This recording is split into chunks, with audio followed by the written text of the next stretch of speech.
Hello, welcome back.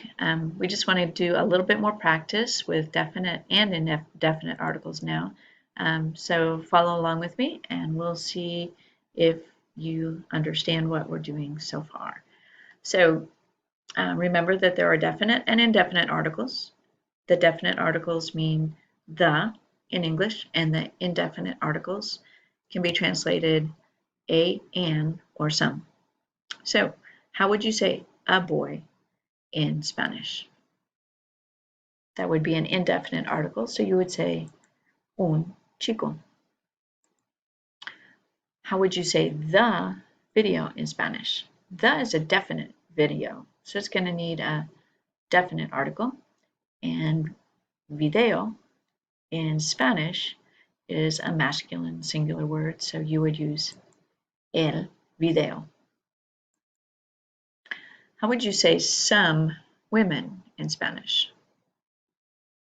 That's not definite women, it's some. We're not sure exactly who they are, and it's plural. So you would use unas mujeres.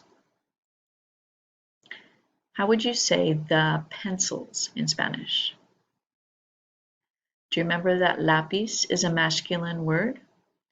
And here, if you look at it, you see that we've made it plural. We changed the Z in the singular form to a C and added ES. So to make this a plural noun phrase, you would need to say los lápices, the pencils. So there are two more practice quizzes to check comprehension on definite and indefinite articles. In the first one, you have to choose between the definite and indefinite articles. And the second one is a multiple choice with translations. So go ahead and take those next two quizzes to see if you're comprehending how to use definite and indefinite articles in Spanish.